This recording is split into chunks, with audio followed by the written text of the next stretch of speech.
Halo Sobat Dosen Kepo, kepo dikit boleh dong? Seneng banget rasanya bisa balik lagi nemenin kalian.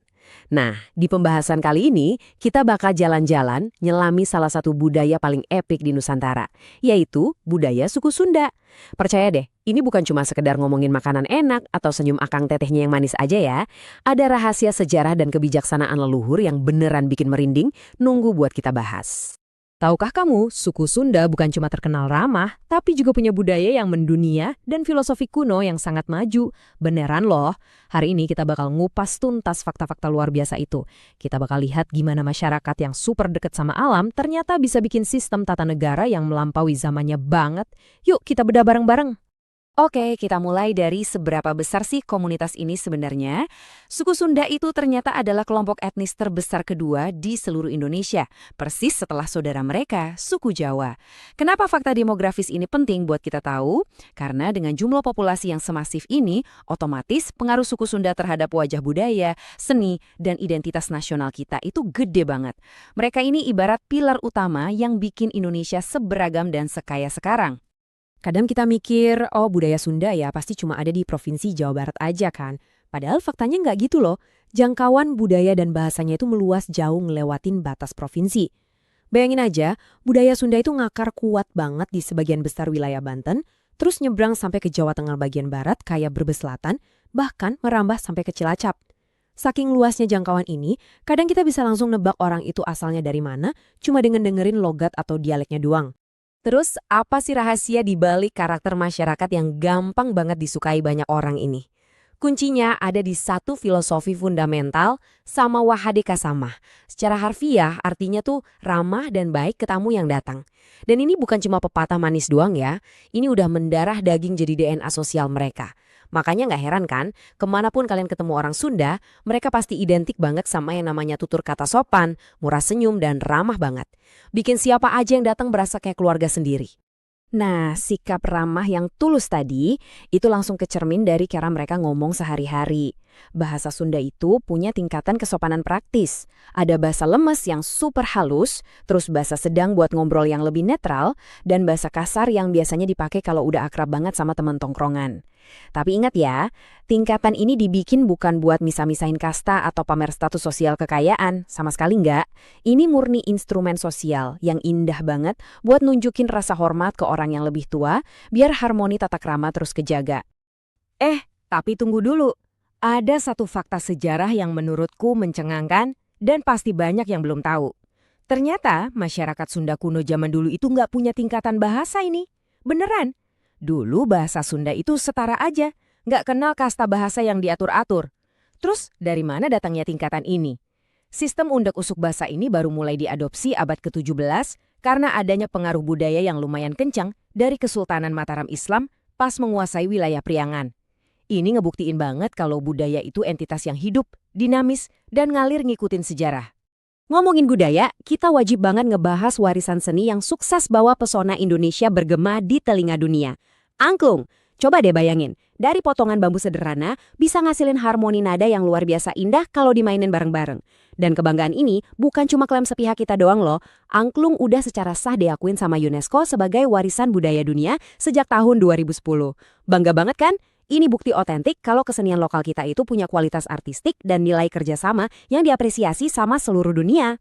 Dari seni kita pindah ke urusan perut nih. Siapa sih yang gak keroncongan dengar karedok, klotek, nasi timbel, cemilan hits kayak seblak, atau manisnya penyem? Duh, lapar.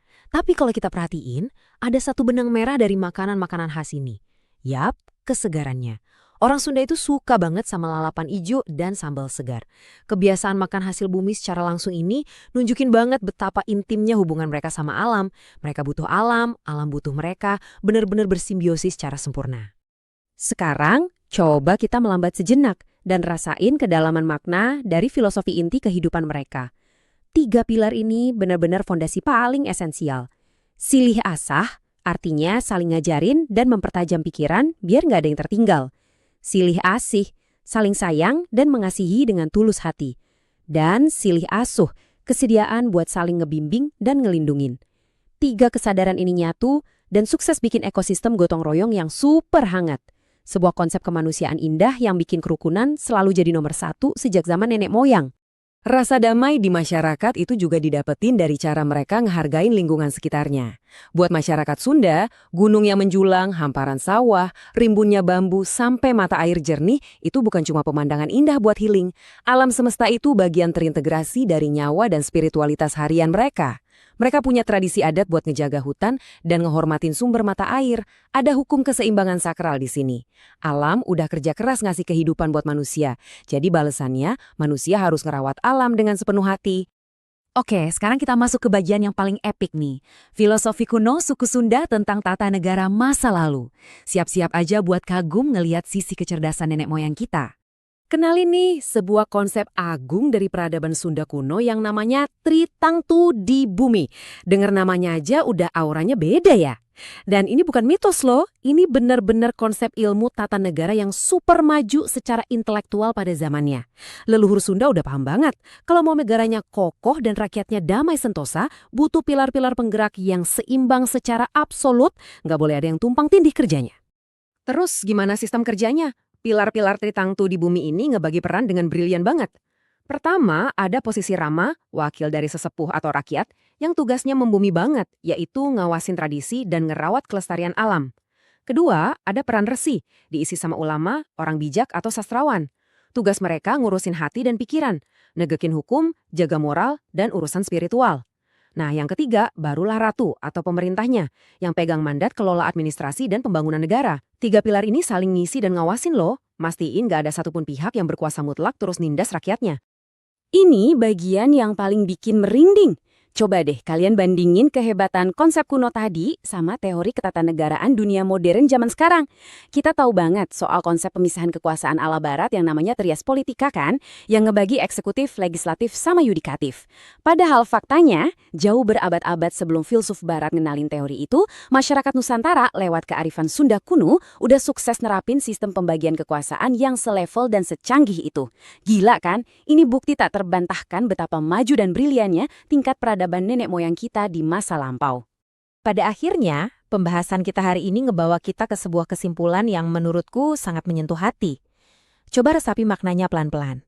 Di balik keramahan orang Sunda, tersimpan filosofi hidup, budaya, dan warisan leluhur yang luar biasa. Sebuah pengingat bahwa Indonesia sejak dulu sudah memiliki peradaban yang kaya dan penuh makna. Mereka nggak cuma ninggalin angklung yang merdu atau makanan yang enak, tapi juga nilai ketulusan cinta ke alam, persaudaraan, dan kecerdasan bernegara yang nggak lekang sama waktu. Harusnya sih ini bikin kita makin cinta sama keberagaman dan bangga banget jadi manusia Indonesia.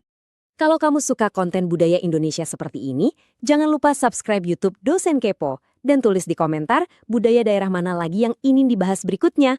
Karena Nusantara kita yang tercinta ini begitu megah. Dan percayalah, masih ribuan harta karun kearifan lokal yang nunggu buat kita gali bareng-bareng. Makasih banyak udah dengerin pembahasan kali ini. Teruslah kritis, teruslah merasa bangga, dan yang terpenting, teruslah kepo buat belajar hal-hal baru. Sampai jumpa lagi!